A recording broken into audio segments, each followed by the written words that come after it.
Welcome to Spiritual Dessert Trews, episode 110, From the Bed Pillows. I lied. I said I was going to bed. I didn't.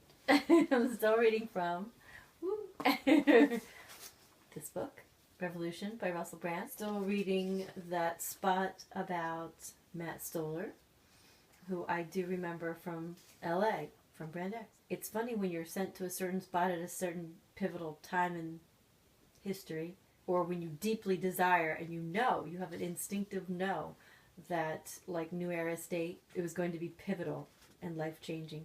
That moment when you're in grade school and you stand up to the bully and your whole life changes because you did. Yeah, actually I remembered that. It felt so good. Imagine me. Somebody actually was bullying me. And I was so timid I didn't know what to do. I think I actually just demoted her by seeing her as everyone else. And that's really what a bully wants. They would love to be included. They would love to be seen as everyone else. Here we go. Bad lighting and all. Just another point of view. Bad lighting. Going back to Matt Stoller. You know, this is very interesting, but God always opens to the same page. For whatever reason, I have no idea. Maybe it's because it's a scary, dangerous part. No more private security for the wealthy and the powerful, he said. I nervously demanded he explain himself. He did, thusly.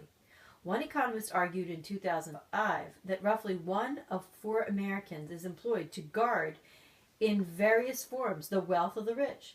So, if you want to get rid of rich and poor, get rid of guard labor. This may be one of the many points in this book where you're shouting the word hypocrite as you read. Don't think I'm unaware of the inevitability of such a charge. I know, I'm rich, I'm famous, I have money. I'm being paid money for this book. I have private security. But you're also donating the money to help the rest. This book is for all of us. It's helping all of us. There is no doubt that I, as much as anyone, have to change.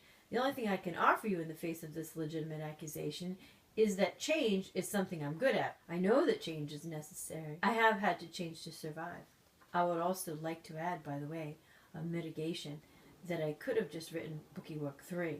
Not mention global inequality, ecological meltdown, or the complicity of the entertainment industry in holding together a capitalist machine that exploits the vast majority of people and collected my check.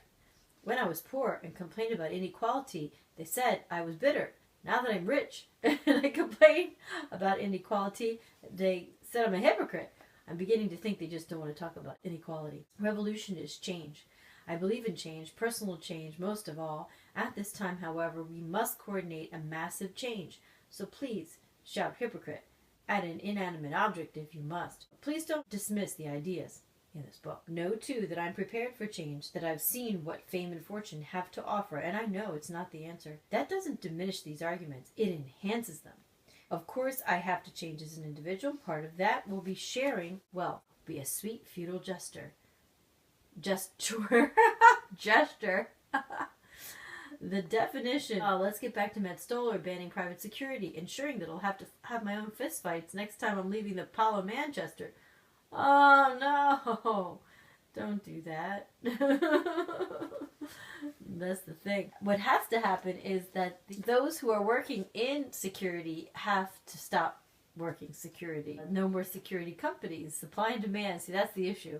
If we could put our foot down on it and say, no, we're not going to defend bullies anymore, then, what would happen is the bullies would unfortunately disappear because someone would take care of them. But please don't start with you. We need you. Don't go anywhere, superhero. The definition of being rich means having more stuff than other people. And in order to have more stuff, you need to protect that stuff with surveillance systems, guards, police, court systems, and so forth. All of those somber-looking men in robes who call themselves judges are just sentials whose job it is to convince you that this very silly system in which we give Paris Hilton as much as she wants, while others go hungry, is good and natural and right. This idea is extremely clever and highlights that there is exclusivity even around the use of violence. The state can legitimately use force to impose its will, and increasingly so can the rich. Take away that facility and societies will begin to equalize. If that hotel in India that I went to was stripped of its security, they'd have to address the complex issues that led them to requiring it. These systems can be very expensive. America employs more private security guards than high school teachers. States and countries with high inequality tend to hire proportionately more guard labor. If you've ever spent time in a radically unequal city in South Africa, you'll see that both the rich and poor live surrounded by private security contractors, barbed wire, and electric fencing. Some people have nice prison cages, and others have not so nice ones. But when there's inequality, there's got to be someone making sure with force that it stays that way. And on that note, no more staying that way. Pleasant dreams. Be safe. Oh, love you.